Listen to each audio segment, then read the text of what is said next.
동그라미 12, 14, 16, 23, 25 이렇게 있는 거 보이시죠? 네.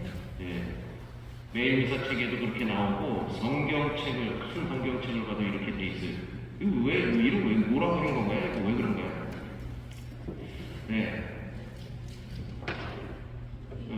이게 이제 성서가 어느 한순간에 어떤 저자에 의해서 한 번에 쓰여진 것이 아니니까 오랜 시간 쓰여지고 이런 전승 저런 전승이 모아져서 묶여서 에스테르기가 나왔는데 에스테르기도 그 히브리 말, 유대인들이 쓰는 히브리인들이 쓰는 히브리 말로 이렇게 정리돼서 쓰여졌던 것들이 있고 한 또 100년 정도 지난 다음에 그 얘기를 좀 보충하고 누군가가 뭐 쓰면서 그러니까 그리스 시대가 좀 바뀌면서 그리스 문화가 쭉 들어오면서 히랍 말이죠. 그러니까 그리스 말로 히랍어로 쓰여진 그런 성경이 있는 거예요. 그러다 보니까 히브리 말 성경을 선택할까 그리스 말을 선택할까 이렇게 하다가 히브리 말 성경을 그대로 놔두고 그리스 말 성경을 이렇게 좀 얹은 거죠. 그러니까 더 얘기가 또 자연스럽게 좀 더 풍부하게 이렇게 쭉 내려오고 그래서 이 동그라미 친 거는 언어가 좀 다른 거예요. 다른 언어. 우리는 지금 한국말로 다 번역돼서 이렇게 있지만 그래서 버전이 좀 다르다 하는 것을 이렇게 표시를 하고 있습니다. 이런 부분, 이런 거를 아마 한 1년에 글쎄요, 한 차례, 두 차례 보거나 성경에도 아주 극히 드문데 이런 것을 볼 수가 있습니다. 이렇게 그래서 다른 우리가 보면 아니잖아요. 4장 17절에서 뭐 20절까지 이렇게 보면 이렇게 아는데 이게 17 뭐 무슨 얘기야 이게 동그라미를 왜 쳐놨을까? 바로 그런 게 좀 틀리다 하는 것을 그러니까 히브리 성경에는 계속 4장 17절인데 히랍 말로 그리스 말로 되어 있는 거는 여기에 뭐 12절이고 14절이고 16절이고 20절이고 25절이고 이렇게 되어 있다. 이런 것을 붙여놨다 하는 것을 알고 가시면 에스테르기는 그렇게 좀 다른 이야기들이 같이 섞여 있구나 하는 것을 아실 수 있습니다. 이 에스테르기는 그러니까 역사적으로 막 다른 나라 침략이 워낙 많고 왔다 갔다 하던 그런 시대에 그러다 보니까 유대인들도 물론 운으로 바빌론으로 끌려간 유배를 가는 그런 것도 있지만 그러면서 돌아온 사람도 있을 것이고 못 돌아온 사람들도 있을 것이고 전쟁 때문에 피난으로 다른 나라로 가는 사람도 있을 것이고 하면서 다른 지역에 유대인 본토 지역이 아닌 다른 지역으로 이주한 그 사람 중에 누군가가 유다인이 이 에스테르기를 이 내용을 썼겠구나 이렇게 추정을 할 수 있어요. 그리고 이 내용은 이스라엘 민족들, 그 유다 민족들의 정체성을 보존하려는 의도가 아주 깔려 있는 것이죠. 그리고 당신 백성을 파멸로부터 구하시는 하느님의 섭리와 그러한 하느님을 신뢰하며 기도하는 에스테르의 믿음을 보여주고자 합니다. 에스테르는 아주 예쁜 실제로 못 봤으니까 모르겠지만 얼마나 예쁜지 어쩐지 모르겠지만 다른 나라 임금이 아주 그냥 데리고 간 거 선택을 한 거예요. 이 에스테르라는 이 여인을. 근데 이 여인은 이스라엘 백성이었던 것이죠. 근데 그 먼 나라까지 가서 그 나라의 왕비가 됐단 말이에요. 예뻤겠죠? 예뻤을 것 같아요. 그 에스테르가 기도를 합니다. 우리 민족이 그 지역에 남아있는 민족이 지금 다 죽게 생겼다. 그러니 우리를 살려달라 하면서 하느님께 기도하는 내용이 이 에스테르기 4장에 나와 있습니다.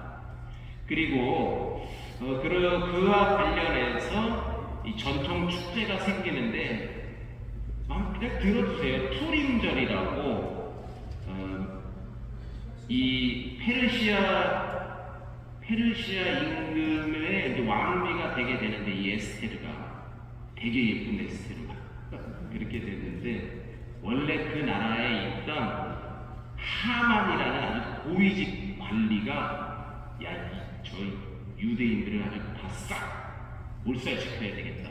그래갖고 작전을 다 짰어요. 그리고 어느 날 그러면은 저 유대인들이 그냥 한 칼에다 칼로 치고 저 나무에다 매달을까 막 이렇게 작전을 짜고 있다가 어느 날이 좋을까 하고 주사위를 촥 던진 거예요.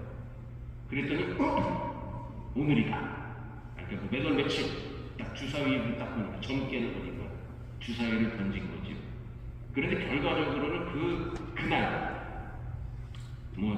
정월 무슨 몇 월 며칠 몇 시 있다 주사위에 점괘가 나왔는데 결국은 이 에스테르의 기도와 하느님의 도우심으로 멸망의 날이 되었던 그 주사위가 던져진 그 시간에 그 날에 모든 유대인들이 구원을 얻고 그 주사위를 던졌던 이 하만이라는 이 적자는 관리는 그날 나무에 매달리게 됩니다. 그걸 그래서 그 주사위를 상징하는 푸림이라는 그런 말을 썼나봐요. 페르시아 용어로. 그래서 푸림절이 또 이렇게 생겨나고 그런 큰 축제가 되었다는 내용이 이 에스테르기에 있습니다. 그래서 이 사실은 그래서 이렇게 객관적으로 이렇게 보면 이 에스테르기는 애석하게도 진짜 실제로 역사적인 어떤 그런 객관적인 그런 보도 사실을 전해준다라기보다는 그냥 아주 드라마틱하게 죽는 날이 그러니까 제삿날이 잔칫날로 변하는 그리고 거기에 그 중심에 아주 예쁘게 생긴 에스테르라는 여인이 처자가 있었다. 이 여인이 외국 페르시아의 왕비가 되면서 오히려 페르시아의 그 권력에서 이스라엘 백성을 구해냈다는 그런 내용이 되는 것이죠. 아주 그냥 드라마틱하게 확 반전이 되는 것을 이렇게 전해주는 그런 내용입니다. 여기에 나오는 인물이 이제 모르도카이라는 그런 또 역시 이스라엘 인물이 나오게 되는 것이죠.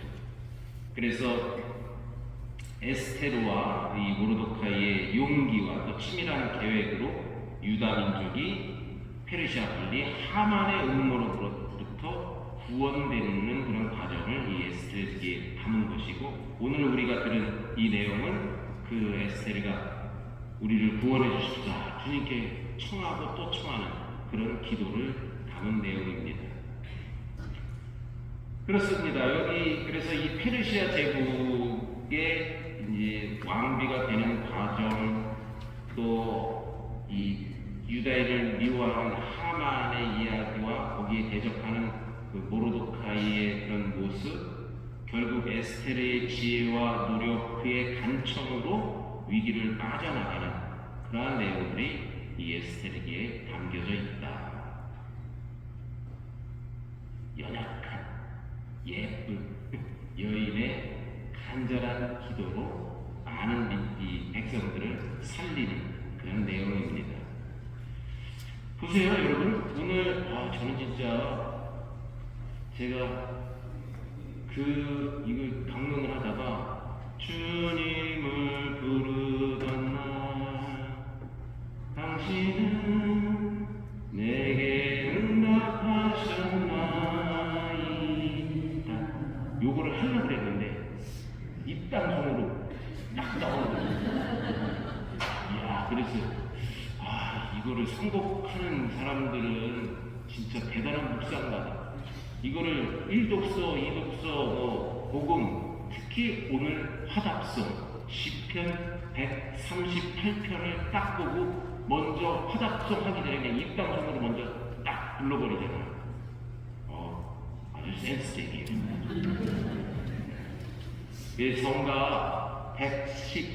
성가 18번, 18번.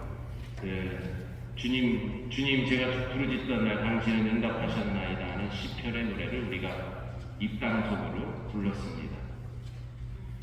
그래서 같이 쭉 맥락이 이어갑니다. 복음 말씀까지도 그래요. 복음 말씀 기억해 보세요. 하나님께서 주시는 것은 우리가 바라는 것이 아니라 우리에게 좋은 것, 우리에게 필요한 것이라는 사실입니다.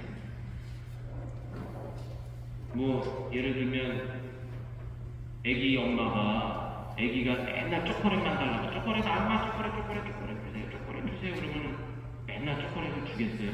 사랑하는 엄마라면 그 이빨 다 썩고 살찌고 예? 건강도 안 좋고 마음대로 계속 주겠어요? 안 주죠. 필요한 걸 주겠죠. 필요한 것을 주신다.